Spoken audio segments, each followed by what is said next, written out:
Oi galera, tudo bem? Sou a professora Ana Cláudia, vou estar falando agora com os alunos do primeiro ano do ensino médio. Vou falar sobre a citologia. O que é a citologia? A citologia é o estudo das células. O que vem a ser a célula? Célula é a menor unidade viva de um ser vivo. Como é que nós chegamos a isso? Robert Hooke, em 1851, ao observar a cortiça, ele observou que tinha uns compartimentos vazios e que delimitava por algumas partes, que ele apelidou então de membrana. O que seria essa célula? Então essa célula é a menor unidade viva de um ser vivo, a unidade morfológica. Então essas células elas desempenham funções, no interior do organismo. E ela só pode ser reproduzida a partir de uma pré-existente. Então eu tenho uma célula anterior para acontecer novas células, ok? Diante disso, as células, os organismos, eles são classificados pela quantidade de células. Como assim? Nós temos organismos formados por uma única célula, que nós chamamos de unicelulares, e células formadas por muitas células, organismo formado por muitas células, que nós chamamos então de pluricelulares, e as novas nomenclaturas trazem também multicelulares, ok? De acordo com essa classificação, as células apresentam uma organização nuclear. O que seria isso? O que seria essa organização nuclear? Então ela tem lá a membrana plasmática, o citoplasma e o núcleo. Essa organização nuclear, eu estou me referindo à carioteca, a presença dela ou a ausência dela, ok? Numa célula procarionte ou procariótica, essa membrana nuclear, que nós chamamos de carioteca, ela está ausente. Então esse material genético encontra-se solto no citoplasma, disperso. Então eu tenho membrana, tenho citoplasma e o material genético solto. Então nós chamamos essa célula de procarionte, organismos procariontes, ok? Nas células eucarionte ou eucariótica, essa membrana nuclear se faz presente, então ocorre uma organização. E nós falamos então que essa célula tem um núcleo organizado. Então ela tem a membrana, tem o citoplasma e o material genético encontra-se dentro dessa célula nuclear, ok? Dessa membrana nuclear. Diante disso, as células, elas apresentam formatos distintos. Então eu tenho célula animal, célula vegetal, ok? Na célula animal, ela tem formato arredondado e a célula vegetal, ela tem formato retangular.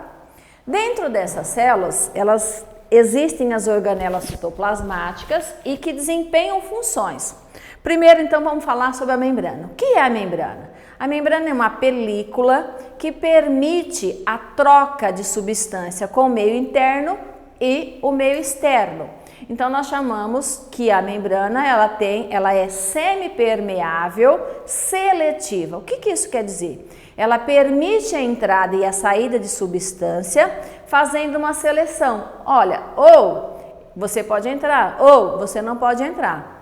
Então, diante dessa troca de substância, a membrana é dita como, ela possui então uma característica, uma função de permeabilidade seletiva. Bom, e aí o citoplasma. Quem é o citoplasma? O citoplasma é um material coloidal, um material gelatinoso, aonde encontra-se imergido as organelas citoplasmáticas. Então, o material líquido, mas não é um líquido como se fosse a água, parece um gel, aonde estão imergidas as organelas citoplasmáticas. E o núcleo, por sua vez, tem uma função, de estar visando as características hereditárias. Por que características hereditárias no núcleo? Dentro do núcleo, a Prof falou para vocês anteriormente sobre o material genético. O que é esse material genético? São os cromossomos, que aonde encontra-se os genes que vai determinar as características, ok? Quem são essas organelas citoplasmáticas? As organelas citoplasmáticas animal, da célula animal. Vamos lá. Mitocôndria é o centro energético da célula, tá? Responsável, então, pela liberação de energia, centro energético, respiração celular. Complexo de Golgi ou complexo golgiense são vesículas aonde ficam armazenados as substâncias, tá? Então, nós chamamos de os complexos de Golgi ou complexo golgiense como se fosse o armazém da célula.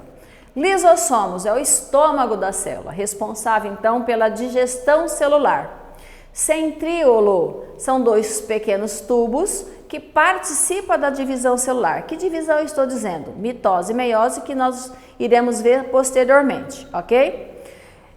Retículo endoplasmático. Nós temos dois tipos de retículo endoplasmático. Retículo endoplasmático liso, cuja função é transportar as substâncias, e retículo endoplasmático rugoso ou granuloso, que faz o transporte, mas por ter aderidos às suas paredes os ribossomos, eles fazem também a síntese proteica, tudo bem?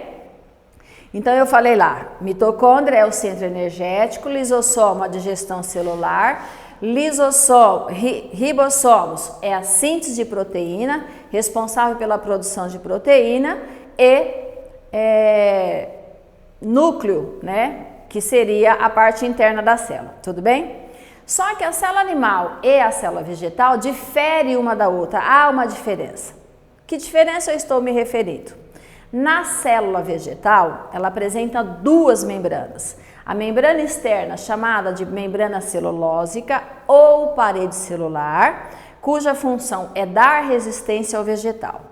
E mais duas organelas que os cloroplastos, responsável pelo pigmento verde da célula, né, que faz o processo da fotossíntese, e o vacúolo, que é o controle hídrico. Quando eu falo hídrico, eu estou falando de água, a quantidade de água dentro da célula, ok?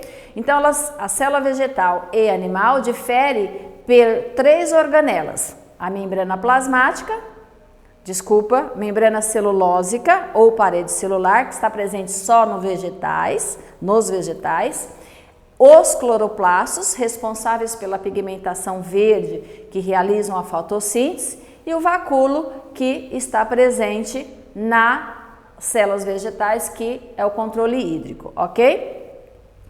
Para os próximos conteúdos, nós vamos abordar outros tipos de células, ok? Tchau, até a próxima!